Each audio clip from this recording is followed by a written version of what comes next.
The corridor hummed with the sterile chill of the Interstellar Academy's central hub, a place where ambition and arrogance collided daily.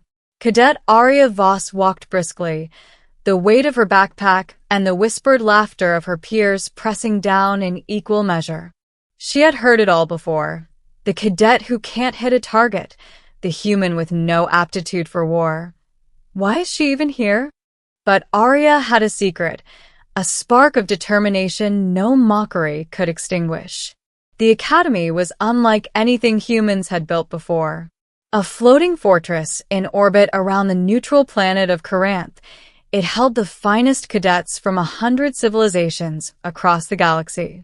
The walls were a mesh of smart metal, constantly shifting to optimize structural integrity.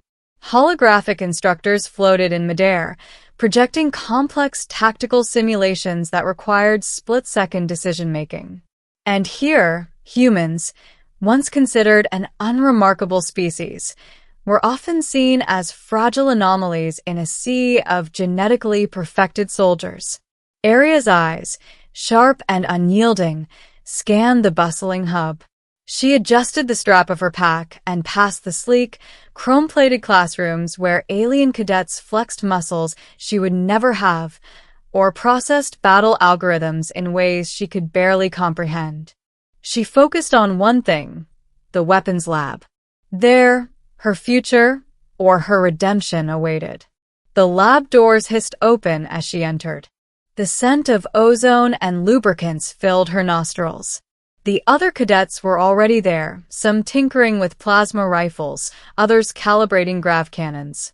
At the center of the room was the experimental prototype, a cannon designed to combine kinetic mass drivers with quantum energy bursts capable of obliterating starships or leveling entire planetary fortifications. The human arrives, a voice sneered. It was Lieutenant Karzan, a reptilian cadet from the Drakari system, scaled hands folded over his chest. Here to fumble with things far beyond your intellect. His mouth curled into a contemptuous grin. Aria's jaw tightened, but she did not reply. She didn't need to. Words were weak, results were stronger. She walked to the cannon and activated the diagnostic interface. Her hands moved with precision, running sequences that no cadet had been trained to perform yet. Within moments, she had recalibrated the energy conduits, adjusted the graviton stabilizers, and optimized the targeting matrix. A soft hum resonated through the lab, a hum that promised power, precision, and potential. The other cadets leaned closer, their mocking expressions faltering.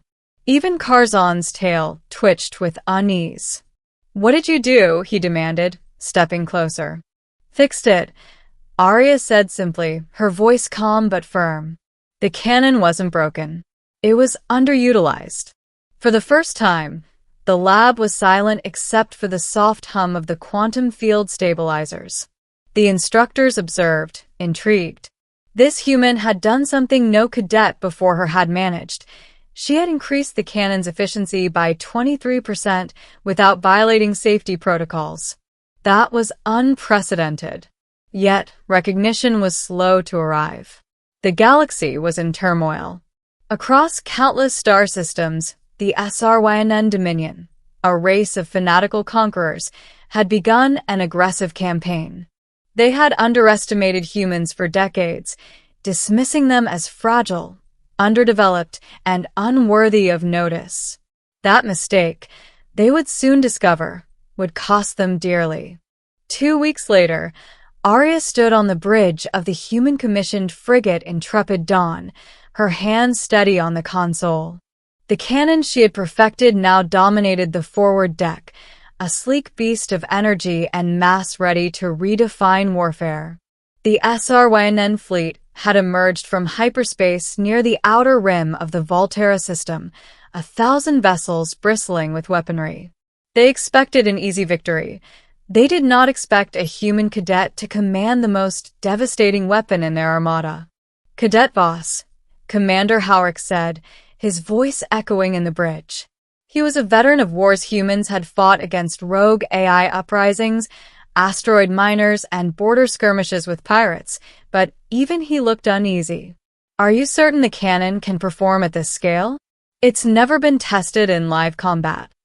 Arya nodded, her eyes fixed on the holographic display showing the SRYNN battle formation. "It's not just tested. It's ready. They won't see it coming." "Human arrogance," muttered one of the alien officers. Curzon, now a reluctant ally, gritted his teeth. "It's reckless. Or brilliant," Arya replied softly. She adjusted the targeting array, aligning the cannon's quantum lens to focus on the SRYNN dreadnought at the center of the formation.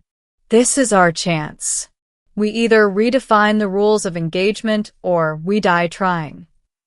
The fleet commander hesitated, then gave the order. "Fire on my mark." The intrepid Dawn surged forward, cutting through the void with silent elegance.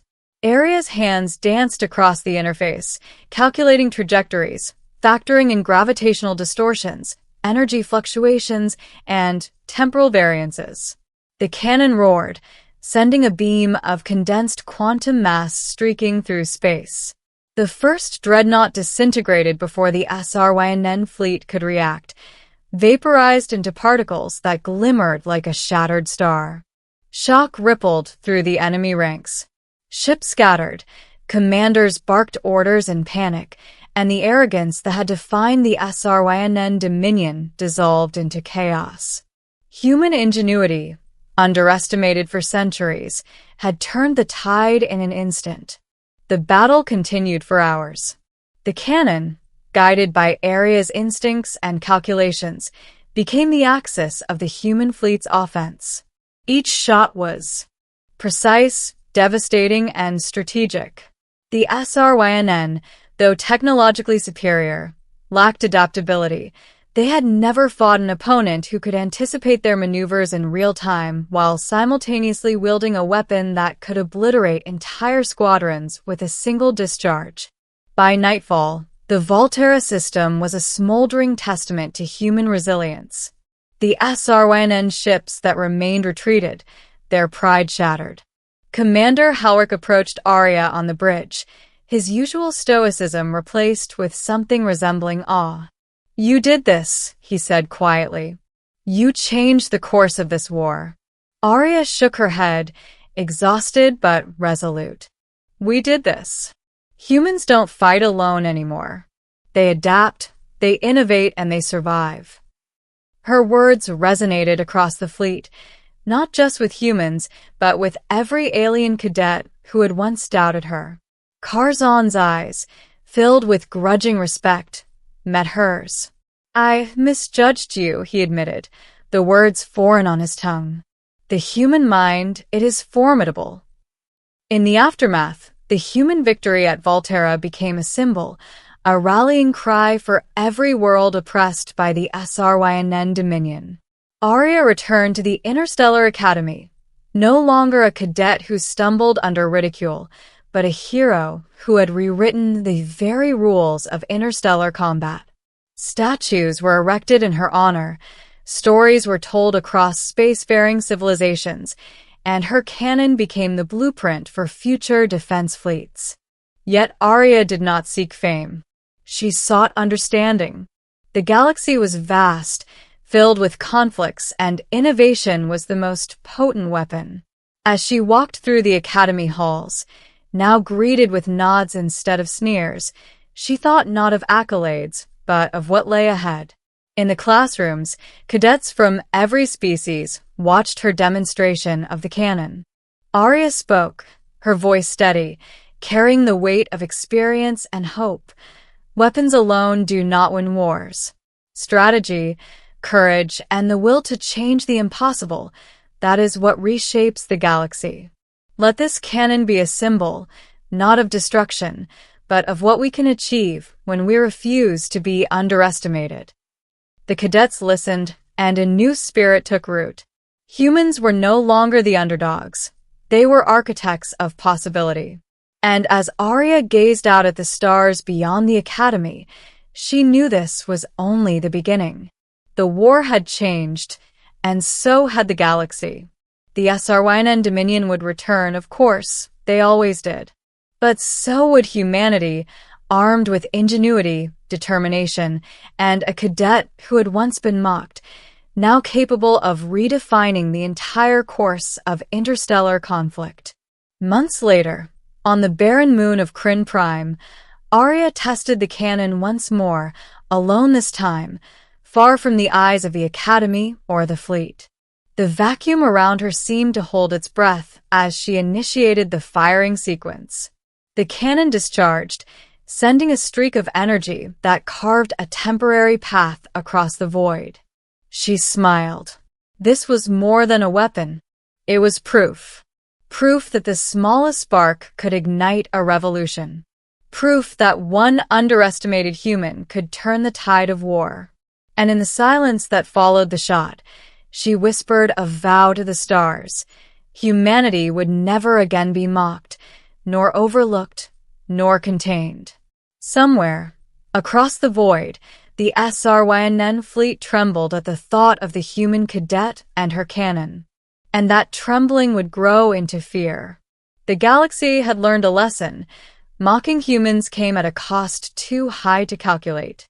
Months later, on the barren moon of Kryn Prime, Arya tested the cannon once more, alone this time, far from the eyes of the Academy or the fleet. The vacuum around her seemed to hold its breath as she initiated the firing sequence. The cannon discharged, sending a streak of energy that carved a temporary path across the void. She smiled. This was more than a weapon. It was proof, a testament that one underestimated human could turn the tide of war. As the smoke of energy dispersed into the void, her communicator crackled. Commander Halrick's voice came through, steady but filled with warmth. Cadet. Lieutenant Voss. The fleet wants to congratulate you. Your strategy has been incorporated into all operational protocols. Arya's gaze swept the horizon of the gray, cratered moon. Tell them, the cannon is only as strong as the minds behind it, she said softly. Humans have a way of surprising the galaxy. Back at the Academy, her peers, once her mockers, now crowded the training halls to observe her demonstrations. Alien cadets from dozens of species took notes, whispered in awe, and for the first time, humans were treated as equals, their ingenuity respected. Karzan, the cadet who had once mocked her relentlessly, approached with a careful bow. I misjudged you, he admitted. The human mind is formidable, and so is your resolve. Arya shook her head. I didn't do this alone. Every human who ever refused to bow, every cadet who kept pushing past their limits, this is theirs too. As the SRYNN Dominion reeled from their defeat, intelligence reports showed a tentative retreat of their forces. Their commanders, once cocky and ruthless, were now scrambling, realizing that humans were not a species to underestimate. Word spread quickly. The human cadet had reshaped the rules of war. Their arrogance, once a weapon, had become a liability.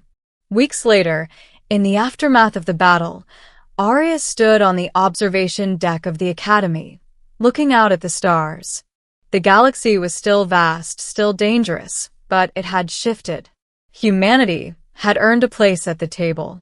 And somewhere deep in the void, the SRYNN commanders knew that the next encounter with humans would not be the same. She allowed herself a rare smile, feeling the quiet pride of her journey, from the cadet mocked and ignored, to the architect of a turning point in galactic history. The cannon, now fully integrated into the fleet, hummed gently in the background, a constant reminder of the power of innovation, courage, and the unbreakable human spirit. Arya whispered a vow to the cosmos.